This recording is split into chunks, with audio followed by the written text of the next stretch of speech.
All right. Next up, we have the San Francisco 49ers, the losers of the Super Bowl, the losers who lost and lost me money. I would have won thousands of dollars if the 49ers won the Super Bowl, but they choked it away. So thanks for that. They went 13-3. Like I said, they lost in the Super Bowl to the Chiefs by choking it away. Chokey choke artists. Good job. Thanks a lot. Thanks for ruining my bet. They are plus 900. Have I mentioned that they're losers? Uh, over unders 10.5. I will probably mortgage my home and bet the under because I hate them. Um, I'm just kidding. I will not do that. That would be very irresponsible. Um, but I hope they lose every single game this season, if I'm being honest. They have to play against the NFC East and the AFC East, so I hope that I get to watch the Giants just destroy them. It seems unlikely, but that's what I'm hoping for. Let's see what happened to their roster. Marquise Goodwin is gone. Nobody cares. DeForest Buckner is gone. That seems kind of important. Matt Breida's gone. Probably doesn't matter. They didn't seem to lose very much, which is unfortunate because they lost the Super Bowl and they also lost me a lot of money. I don't know if I said that yet. Travis Benjamin. He is a good best ball player, but I don't know if he's expected to make the team. Tavon Austin, same thing. Jordan Reed, that's interesting. They're not. None of this is reflected in the depth chart, which is surprising. Speaking of concussion problems, I mean Jordan Reed. It's just insane what that guy has gone through. Dion Jordan, he is a bust from the Dolphins. Jamar Taylor, not sure about him. Cyprian, not sure about him. Dron Brown was on the Cardinals, I think. J.J. Nelson was also on the Cardinals at some point. So let's take a look at the depth chart. Jimmy Garoppolo, probably the most overrated quarterback in the NFL. I don't like him. Raheem Mostert, I do like Raheem Mostert as a real life NFL player, and I like his story. Seems like a cool guy. Tevin Coleman, I love Tevin Coleman. Tevin Coleman, when he went to the 49ers, I was one of the people who was ecstatic. I had him on my dynasty team. I thought reunion with Kyle Shanahan should be a gigantic season for Tevin Coleman. He did have a pretty good season. He did well in a lot of weeks where I used him for DraftKings and for season-long fantasy, but the injury problems were there. Jerick McKinnon is finally coming back. Is Jerick McKinnon still? I thought he went somewhere else. Am I crazy?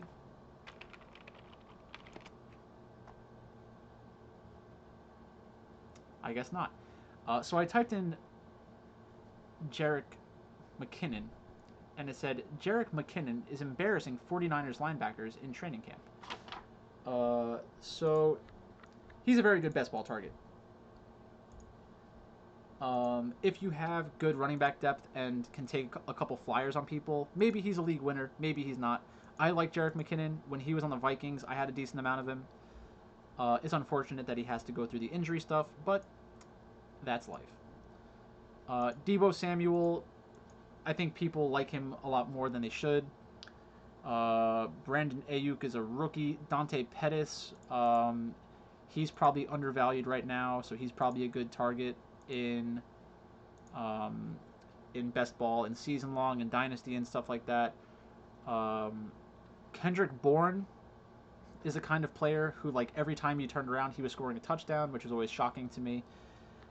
I will not be drafting him. George Kittle, one of the best tight ends in the NFL, and now he's paid like it. So I am not going to have a lot of George Kittle this year. I don't like drafting tight ends early.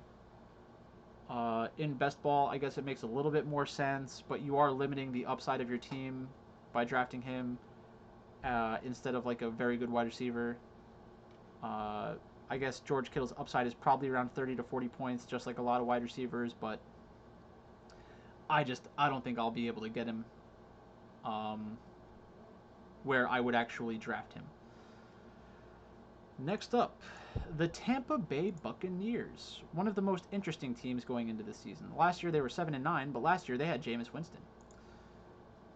This year they are playing against the NFC North and the AFC West, which is fine. The Buccaneers over-under is 9.5 because of Tom Brady. I think that's a good number. 9 and 10, it's tough. It's like a coin flip, basically, which is why they're offering the odds that way. I think most people assume that they will go over because Tom Brady, but everyone wants them to fail because of Tom Brady. Let's see what their odds are to win the Super Bowl. Plus 1,400. I can't bet that.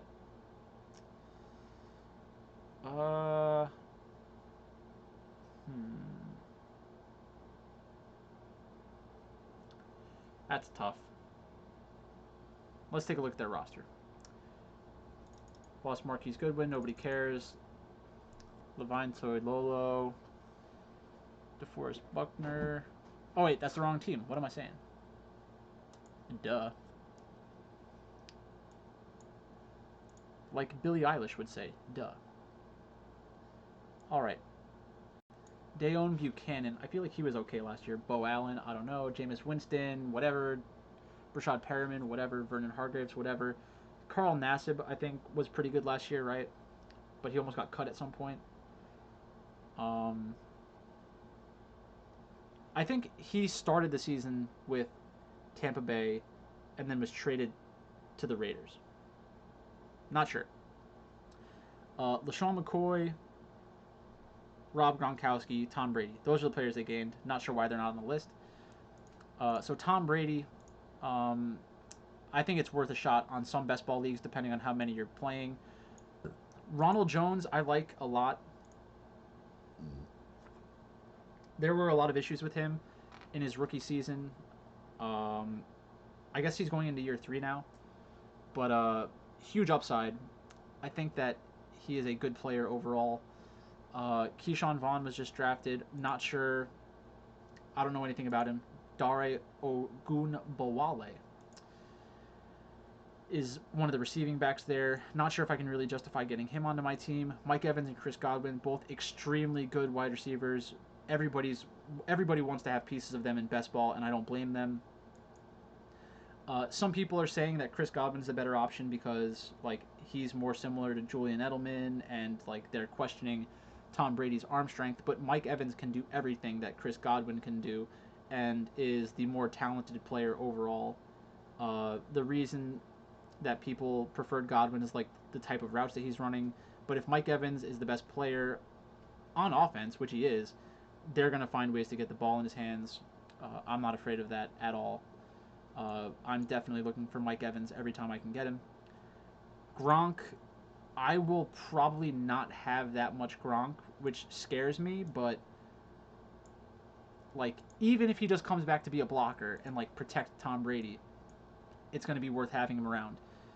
Same thing with O.J. Howard. O.J. Howard's a good blocker. Rob Gronkowski's a good blocker. Cameron Brate is probably still going to be in play. I think that it's going to be very frustrating owning any of these tight ends. So I will probably not own very much of them at all. So that's it for this video. We are on to the final 2 teams. So let's finish this video and finish up the series.